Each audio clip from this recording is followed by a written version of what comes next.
The very night that we found out that Robin Williams passed away, while I was looking at my Facebook page, I noticed I had a notification of a comment on a birthday status that I left the day before. I've met a lot of really interesting people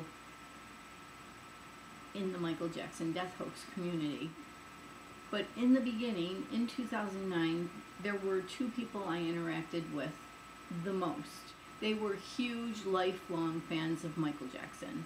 So not only did they share their beliefs with me that they thought he was still alive and the reasons for it, these two women became very good friends of mine, and one lived in Indiana. Some of you people in the Michael Jackson death hoax community might remember Chrisandalec. She would always sign her name, much love, Chris and Indy.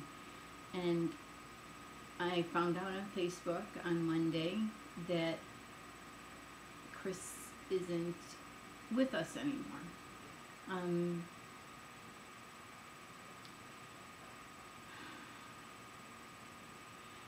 So I just had to process that.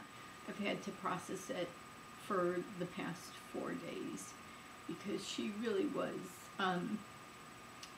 even though we never met, she really was I would consider one of my closest friends. I shared things with her starting on YouTube in the private message section. Then all of a sudden we took it to another level of phone calls, and then it got to the point where she was very supportive of me. I mean, she always said such positive things to me about me, things that maybe she sensed I didn't believe about myself. And there were crazy times where I would be like at a Michael Jackson type of event, and I'd be very nervous around all the strangers, and I would have her on my cell phone and she would tell me to walk through it. Another time I was driving home from Century City, going by the Jackson house on Havenhurst, and there were all these cops out here. It was way back when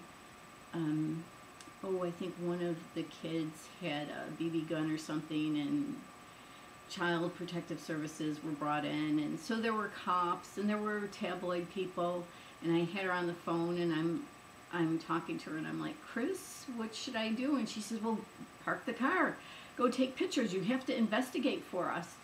I'd go on airline interviews, and she'd be there in the cell phone giving me support.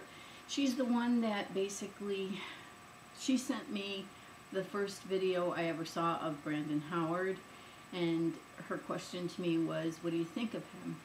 It was because of her talking to his assistant at the time that I got to Nevada to see him perform, and